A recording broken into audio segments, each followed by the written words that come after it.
bihamdih. Bismillahirrahmanirrahim. Assalamualaikum warahmatullahi wabarakatuh.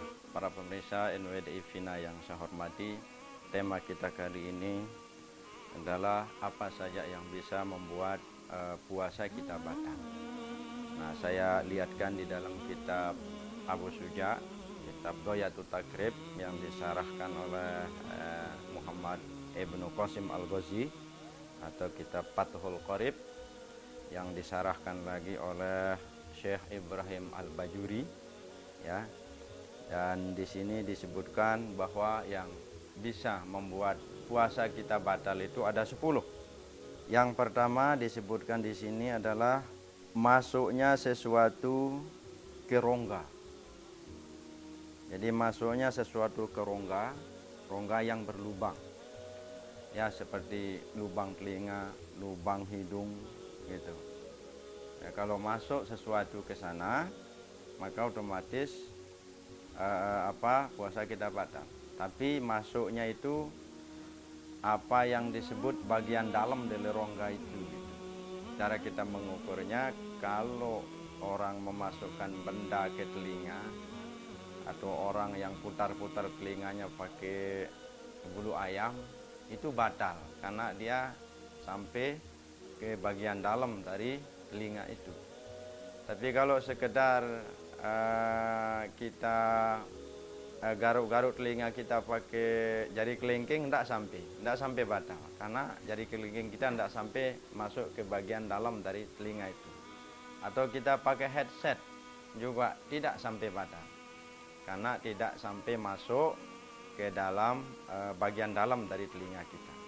Sama juga di hidung, kita garuk-garuk hidung pakai jari kelingking tidak sampai membatalkan. Kecuali kalau kita pakai bulu ayam sampai ke dalam, dia itu baru batal. Itu yang kedua adalah bukan pada rongga, tapi kita masukkan benda ke otak. Otak kita ini bagian dalam ini. Itu namanya min ma'mumatin ila roksi. Jadi bagian dalam nyampe benda ke otak kita, ke lolor kita, itu baru batal, sekalipun tidak melalui rongga, ke otak kita saja gitu. Lain hanya kalau kita suntik, daging kita disuntik ya tidak sampai membatalkan, karena itu bukan rongga dan bukan otak juga, begitu.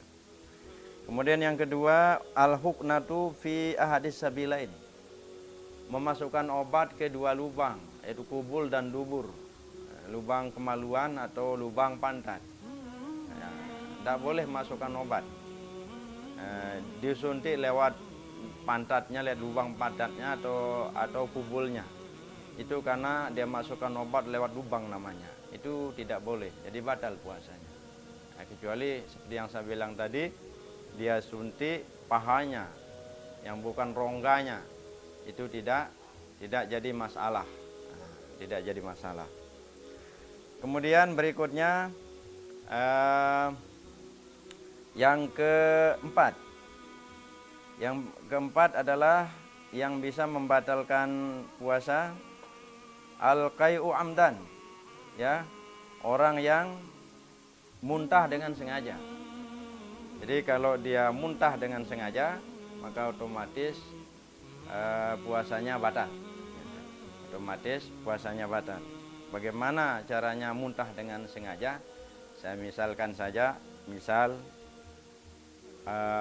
dia jalan di sebuah jalan, dia lihat tumpukan berak misalnya atau tai anjing, lalu dia muntah.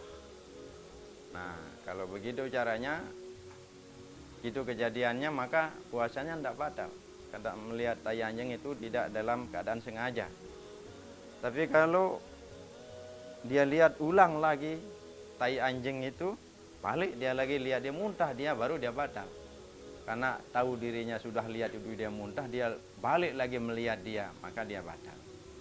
Nah, bagaimana kalau orang dalam perjalanan, dalam kapal atau pesawat? Para ulama berbeda pendapat di sini.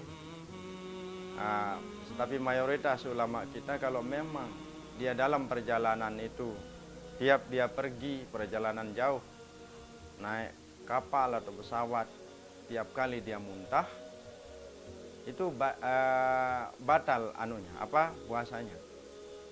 karena itu dikategorikan sengaja gitu.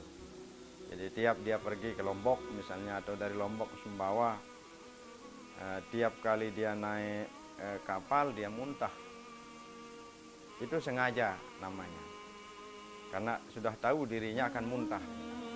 Tapi kalau sering kali dia naik kapal atau pesawat itu lebih banyak dia tidak muntah, tapi tiba-tiba dia naik kapal muntah, itu ya tidak sampai batal, karena keseringan naik kapal itu dia tidak muntah gitu. Tempo-tempo dia naik tiba-tiba muntah, itu ya tidak sengaja. Itu menurut para ulama. Itu jadi yang keempat, muntah dengan sengaja. Kemudian yang kelima, al-watu amdan fil farji, jima atau bersenggama dengan suami istri lah di siang bolong. Itu juga membatalkan puasa. Bukan hanya membatalkan puasanya, bukan hanya membuat puasanya batal, tapi dia juga wajib bayar kafarat. Kalau suami istri sengaja berjima atau bersenggama di siang bolong dengan istrinya, maka dia wajib kena kafarat, kena hukuman. Yang pertama memerdekakan hamba, sekarang tidak ada hamba. Yang kedua puasa 2 bulan berturut-turut gitu. Jadi harus berturut-turut puasanya. Dan kalau dia tidak mampu berpuasa 2 bulan berturut-turut, maka memberikan orang miskin 60 orang gitu. Per orang itu 1 mud. 1 mud sama dengan 625 gram atau 2,5 kilo bagi 4. Itu 1 mud. Kemudian berikutnya yang membatalkan yang keenam adalah al-inzal, mengeluarkan air mani dengan sengaja sekalipun tidak jima. Jadi sengaja dia mengeluarkan air maninya, maka otomatis puasanya batal. An mubasaratin, dengan berpelukan, misalnya tidak ada jarak antara kulitnya dengan kulit wanita atau kulit laki-laki. Itu sekalipun dia tidak jima, keluar air maninya, batal puasanya gitu. Kecuali kalau dia salaman ada lapis, itu keluar air maninya, itu tidak sampai membatalkan puasa. Tapi kalau dia berpelukan misalnya tanpa lapis, keluar air maninya, batal puasanya. Atau dia keluarkan dengan tangannya sendiri, batal juga puasanya gitu.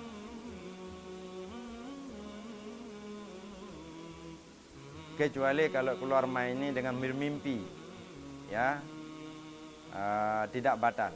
Jadi keluar maninya tapi dia bermimpi, itu juga tidak sampai membatalkan puasanya. Kemudian yang ketujuh yang batalkan sekaligus sampai yang ke-10, karena dia haid, karena dia nifas, dan karena dia gila. Ya, karena dia haid, nifas, gila, dan karena dia murtad.